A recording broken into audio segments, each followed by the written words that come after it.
सो मेरे जिगर के छल्लो, क्या हाल है आप सब लोगों की। उम्मीद करता हूँ कि आप सभी लोग बढ़िया होंगे और आगे भी बढ़िया रहना। गाइस, आज का एपिसोड बहुत ही ज्यादा इंटरेस्टिंग होने वाला है, क्योंकि अभी तक हमारे चैनल को सब्सक्राइब नहीं किया है। चैनल को सब्सक्राइब कर लो और वीडियो को भी लाइक कर दो, क्योंकि जो BTTH की ऐसी नॉवेल्स की वीडियो है वो आपको हमारे चैनल पे देखने को मिलती रहेंगी। जिन लोगों ने पहले एपिसोड नहीं देखे यार, प्लीज उन्हें भी जाकर देख लेना, क्योंकि वरना आपको ये जो वीडियो समझ में ज्यादा नहीं आने वाली है। तो चलो बिना किसी देरी के आज का ये जो धमाकेदार एपिसोड है इसको स्टार्ट करते हैं। एपिसोड की स्टार्टिंग होती है और हमें वहीं से दिखाया जाता है हैन फैंग जोर से चिल्लाते हुए कहता है, शाओयन तुम मुझे छोड़ने का क्या लोगे। तभी हमें दिखाया जाता है कि वो जल्दी से पोर्टल से बाहर आ जाता है। उस पोर्टल से तो फैंग जुनजे ये हैन फैंग को देखते हैं, वो एकदम मतलब शौक हो जाता है। उनके चेहरे पे जो गुस्सा है वो एकदम मतलब झलकने लगता है। ये देख के तो शाओयन भी शौक हो जाता है कि भैया सच में आज तो ये बंदा इस बंदे को बिल्कुल नहीं छोड़ने वाला। और हैन फैंग वो तो मतलब कि उसकी तो आप कह सकते हो पैंट गिल्ली हो चुकी थी कि भैया सच में आज तो मतलब कि किस बंदे की हाथ लग चुका। तभी वो मतलब कि वहाँ से भागने की कोशिश करता है। हमें दिखाया जाता है जो फैंग जुनजे होते हैं वो अपने हाथ में एक ताकत को लगाते हैं, जिसकी वजह से वो जो सोल होती है यानी कि हैन फैंग की सोल, उसकी जो गर्दन होती है वो उनकी हाथ में आ जाती है। ये देख के जो हैन फैंग होता है वो तड़पने लगता है बहुत ही मतलब कि गंदी तरह से। हमें दिखाया जाता है वो कहते हैं जो याओ लाओ था उसने तुम्हें हमेशा अपने बच्चे की तरह माना,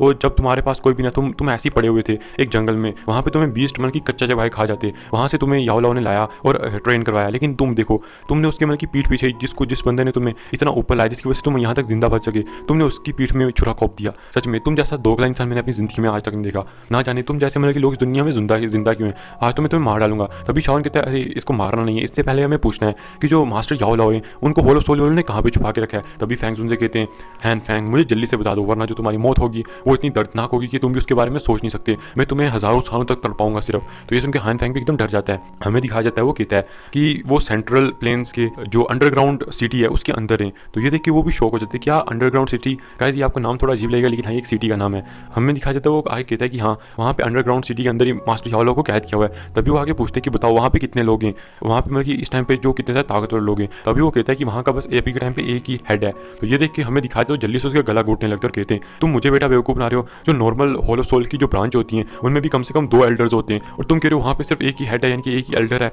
तुम्हारी बातों में मैं कैसे यकीन करूँ, और वो भी उस मतलब की ब्रांच में जहाँ पे याओ लाओ को पकड़ के रखा है। तुम मेरे को बेवकूफ़ बनाने की कोशिश कर रहे हो।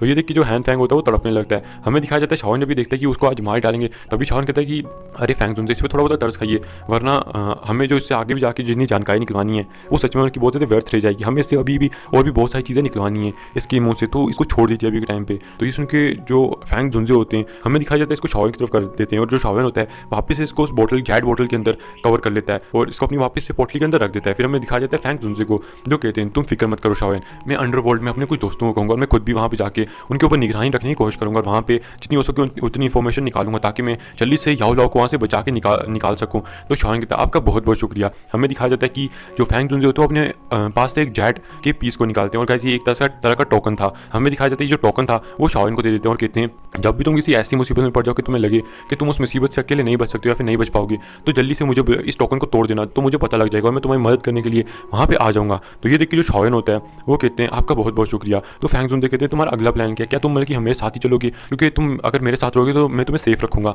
तो ये सुनकर जो शाओन होता है वो कहता है कि आप मुझे माफ़ कर देना, क्योंकि मुझे अभी के लिए यहाँ पे और भी ज़्यादा घूमना, और मुझे जो पिल टावर है वहाँ पे जाके भी आप कह सकते हो वहाँ पे जाके भी एग्जाम देना है ताकि मैं 3000 बर्निंग फ्लेम के पीछे जा सकूँ। ये देख के फैंग जुनजे भी शौक हो जाते हैं और कहते हैं सच में तुम्हारी जो मतलब की सोच है वो तुम्हारे टीचर की तरह ही ऊंची है। और वो बताते हैं कि जो तुम्हारे मास्टर याओ लाओ थे यानी कि जो तुम्हारे टीचर थे वो सच में बहुत ज़्यादा ताकतवर थे, यहाँ से कि इस द्वीपी कॉन्टिनेंट में कुछ ही ऐसे पिल रिफाइनर हैं यानी कि एल्केमिस्ट जो उनका मुकाबला कर सकते हैं। तुम्हारे मास्टर उस टाइम पे पिल रिफाइनर का वो जो टेस्ट हुआ था उसमें टॉप 1 पे आए थे, और उनकी जो तुम कह सकते हो जो उनका रिजल्ट था यानी कि जिस तरह से उन्हें पिल रिफाइन की थी उन्हें एक मॉन्स्टर कहलाने जाने लगा था। यहाँ तक कि हर जगह में इस पूरे द्वीपी कॉन्टिनेंट में वो फेमस हो गए थे, यहाँ तक कि बहुत सारे लोग उनसे जलन करते थे और उनके दुश्मन बन गए। इन्हीं में से एक होल ऑफ सोल था, और मैंने जहाँ तक सुना कि होल ऑफ सोल बहुत सारे एल्केमिस्ट को ढूंढ रहा है ताकि वो उनसे किसी बड़ी पिल को बनवा सके। और तुम फिक्र मत करो, जो मास्टर याओ लाओ है उनका टैलेंट बहुत ज़्यादा हाई है। जो होल ऑफ सोल है वो बिल्कुल भी उनको ऐसे ही खत्म नहीं करेगा, क्योंकि वो जो तुम्हारा मास्टर है यानी कि याओ लाओ वो द्वीपी कॉन्टिनेंट के टॉप पिल रिफाइनर्स के अंदर आता है। कोई भी बंदा उसको ऐसे मतलब कि नहीं मार सकता है। हमें दिखाया जाता है शाओन कहता है कि बहुत बहुत शुक्रिया,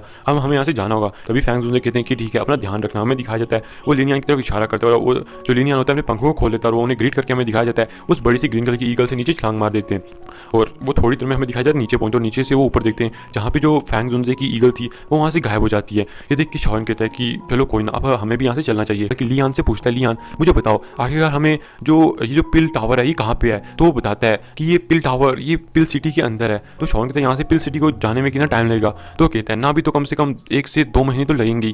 तो शावन कहता है क्या 1 से 2 महीने? तो बताता है कि हाँ फिक्र मत करो, यहाँ पे कुछ पोर्टल्स हैं जिनकी मदद से हमें जाना पड़ेगा। अगर हम ऐसे जाएँ कम से कम हमें 6 महीने लग जाएंगे, तो हमें पोर्टल्स का यूज़ करते हुए जाना पड़ेगा, क्योंकि यहाँ पे कुछ सिटीज़ है जिनके अंदर तो वार्म होल्स हैं। तो ये सुन के शावन कहते हैं चलो ठीक है, फिर हम वहीं पे चलते हैं। हमें दिखाया जाता है कि वो कम से कम 6 दिन तक लगातार उड़ने के बाद वो एक सिटी में पहुंचते हैं, और उधर पहुंचने के बाद वो टोल को देते हैं और वहाँ से जो वर्म होल है उसके अंदर चले जाते हैं। हमें दिखाया जाता है लियान को, जो अपने हाथ में एक शिप को निकालता है, और शिप को निकालने के बाद वो सीधा सीधा उस पर कहता है कि शावन तुम भी आ जाओ इसके ऊपर, और शावन भी उसके ऊपर आ जाता है और बताते हैं कि उसने इस शिप को पाने के लिए बहुत ज़्यादा मेहनत किया। उसने कुछ बीस्ट को काटा वाटा, बल्कि आप कहते हो लेवल 6 के जो बीस्ट थे उनको मार के बेच के तब जाके उसने इस शिप को लिया है। हालांकि 4 और 5th लेवल के बीच की शिप है, लेकिन फिर भी हमारे काम चलाने के लिए काफ़ी, और आगे जाके वो दुई की डालने लगता है। शावन कहता है कि मैं यहाँ पे एक बहुत ज़्यादा इंपॉर्टेंट कल्टिवेशन करने जा रहा हूँ, तो इस चीज़ को तुम संभाल लेना। दरअसल गाइस शावन ने यहाँ पे बहुत सारे बीस्ट की फ्लेम्स को जोड़ लिया था। अब आप सोच रहे हो कि बहुत सारे बीस्ट की फ्लेम, आखिर शावन ने बीस्ट की फ्लेम को क्यों जोड़ा था? आपको पता होगा बहुत सारे जो ह्यूमन होते हैं वो उनकी फ्लेम जो होती है उतनी ज़्यादा ताकतवर नहीं होती है, इसलिए वो बहुत सारे बीस्ट को मार के उनकी जो फ्लेम होती है उसको निकाल लेते हैं। और जो शावन है वो अभी के टाइम पे फ्लेम क्रिएशन टेक्निक को बनाने वाला है, ताकि वो इस फ्लेम को ले सके। शावन कहता है कि जो स्काई फायर 3 मिस्ट्रीज एक्सचेंज है ये मेरे लेवल को कुछ टाइम के लिए बढ़ा सकती है। इसके पास एक ही लेवल है, मेरे पास टोटल इसके 3 लेवल होते हैं, लेकिन इनके जो बाकी 2 लेवल वो मेरे पास नहीं है। और सुनने में आया है कि जो टेक्निक है ये बर्निंग फ्लेम वैली की टेक्निक है, इसलिए मुझे लगता है कि मुझे कोई मौका ढूंढना चाहिए ताकि मैं बर्निंग फ्लेम वैली से इस टेक्निक को ले सकूँ। अगर ये टेक्निक मुझे मिल जाती है तो सच में मैं एक दाओजोंग की शिखर से भी लड़ने में ज़्यादा कि आश्वस्त हो सकता हूँ। हमें दिखाया जाता है शाओयन को, जो इसी बारे में सोच रहा था। लिनियन कहता है शाओयन तुम बेफिक्र रहो, तुम्हें जो करना है तुम जाके करो, मैं यहाँ पे कि तुम कह सकते हो इस शिप को चलाऊंगा। हमें दिखाया जाता है शाओयन को जो कैबिन में आ जाता है और एक बड़े से स्क्रॉल को खोलता है जिसके ऊपर लिखा होता फ्लेम क्रिएशन। और गाइस आपको पता ही है डायमंड ग्राउंड गोस्ट थे उनसे मिली थी, जो उससे ब्लैक कॉर्नर रीजन के अंदर मिले थे, और वो एक लेवल 7 के दाओजोंग थे। जब शाओयन ने इनको मारा था तो मारने के बाद जो इनका भंडार था यानी कि ट्रेजर, यानी कि इनके जितने भी एसिड थे, वहाँ पे जाके शाओयन ने इस टेक्निक को लिया था और उसे पता लगा था कि इस फ्लेम क्रिएशन टेक्निक में पहले तो कि 3-3 बंदों की लाइफ फोर्स की जरूरत होती थी, ताकि वो लोग अपनी लाइफ फोर्स का यूज करके इस फ्लेम क्रिएशन टेक्निक को बना सकें, जो लगभग एक हेवनली फ्लेम को भी टक्कर दे सकती थी। इसीलिए जो शाओयन है पहले से इसको यूज नहीं करना चाहता था, लेकिन बाद में उसे पता लगा कि ये जो बंदा था यानी कि जो लेवल 7 का दाओजोंग था, दाओजोंग कहा है मैंने, दाओजोंग नहीं कहा, तो वो जो दाओजोंग था उसने इसमें बहुत सारे आप कह सकते हो बदलाव किए, जिसकी वजह से अभी के टाइम पे इसे सिर्फ एक बंदा भी यूज कर सकता है और इसके अंदर बिल्कुल भी आपको लाइफ फोर्स लगाने की जरूरत नहीं है। इसी वजह से ये एक आप कह सकते हो एक टॉप लेवल की फ्लेम मानी जा सकती है। हमें दिखाया जाता है शाओयन को जो कहता है, लगता है कि मुझे अभी के टाइम पे इसको बनाना चाहिए, और बताता है कि पहले तो कि आपको अच्छे से फ्लेमों को इसके अंदर रिफाइन करना होता है, और जो बाकी फ्लेमें होती हैं आपको बताएगा एक फ्लेम दूसरी फ्लेम का विरोध करती है, जिसकी वजह से जो एक फ्लेम होती है वो कभी भी अपनी आप कह सकते हो जो उसका बंदा होता है, जो बंदा अपने अंदर फ्लेम को एब्जॉर्ब कर रहा है वो कभी भी 2 फ्लेम को अपने अंदर नहीं रख सकता है। उसे इन फ्लेम्स को मिलाने के लिए एक अलग मंत्र की जरूरत होती है, जैसा कि वो लोग अभी लाइफ फोर्स का यूज करके और एक फ्लेम को अपने अंदर डाल के इसका यूज किया करते थे, क्योंकि उनके पास ज्वाला मंत्र नहीं था जो कि उसको उसके मास्टर ने लिखे दिया यानी कि फ्लेम मंत्रा।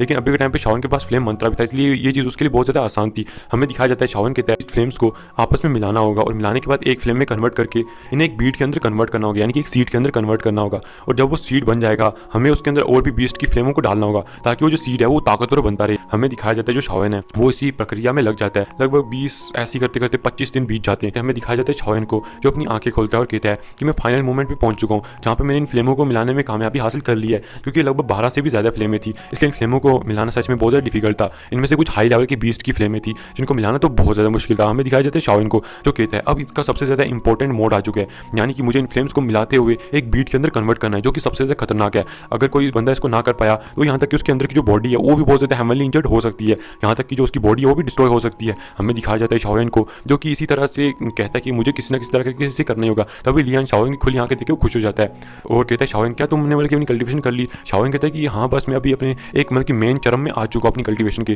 तो इसलिए तुम्हें अभी इसी तरह से इसको चलाते रहना होगा। तो कहता है फिक्र मत करो, अभी भी 5 दिन बचे हुए तो तुम आराम से कर सकते हो इस चीज़ों को। हमें दिखाया जाता है शाओन को जो कहते हैं तुम्हारा बहुत बहुत शुक्रिया, और फिर ऐसे अपनी आंखें बंद कर लेता है। हमें दिखाया जाता है कि ऐसे जब लगभग 4 दिन बीत जाते हैं, और जब 4 दिन बीत जाते हैं तो लियान सोचता है कि अभी पोर्टल आने वाला है जहाँ से हम लोग यहाँ से इस वर्म होल से बाहर चले जाएंगे। अगर ऐसा हो तो इस टाइम पे एक बहुत बड़ी की शिप के अंदर गर्जना होगी, यानी कि जो शिप होगी वो अचानक से बहुत तेजी से शिवरिंग करने लगी, हिलने लगेगी। तो ये भी हो सकता है कि जो शाओन अपनी कल्टिवेशन से थोड़ा बहुत बाधित हो जाए। मुझे लगता है कि मुझे शाओन को खुद ही उठाना होगा। अगर ऐसा हुआ तो ये ना हो कि कल्टिवेशन की वजह से अगर उसकी कल्टिवेशन बीच में बाधित होगी तो शाओन को किसी आप कह सकते हो बैक स्लैश का भी सामना ना करना पड़े। और इसी के साथ ये जो एपिसोड है ये भी यहाँ पे खत्म हो जाता है।